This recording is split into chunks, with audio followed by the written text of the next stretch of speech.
કેટરિંગના બહાને માનવ તસ્કરી કાંડનો પર્દાફાશ, સગીરાને સુરત અને મહારાષ્ટ્રમાં વેચી દેવાનો પ્રયાસ, મુખ્ય આરોપી ઝડપાયા।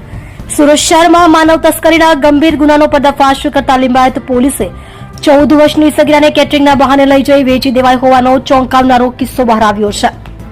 સમગ્ર મામલામાં મુખ્ય સૂત્રધાર ફરઝાના ઉર્ફે ફજ્જો રફીક શાહને 5 મહિનાથી ફરાર રહ્યા બાદ ઝડપી પાડવામાં આવી છે। 2 લાખમાં સોદો, 5 મહિના બાદ મુખ્ય આરોપી ઝડપાઈ।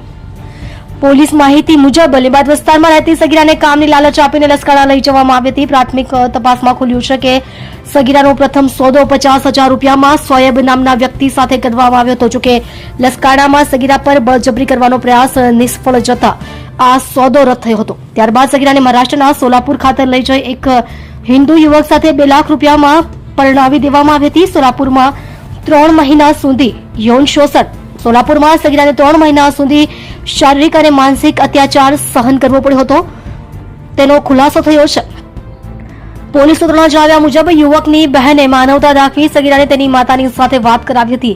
માતા સાથે વાત થતા જ યુવક ગભરાઈ ગયો અને સગીરાને સુરત પરત મોકલી દીધી હતી। સુરત પરત ફરતા જ ખુલ્યો કૌભાંડ।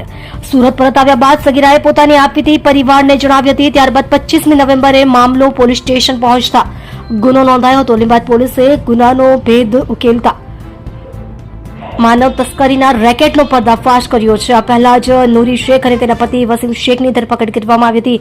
હવે 5 મહિનાથી ફરાર રહેલા મુખ્ય આરોપી ફરઝાના ઉર્ફે ફજ્જો રફીક શાહને પાનોલી ખાતે દરોડો પાડી ઝડપી લેવામાં આવી છે।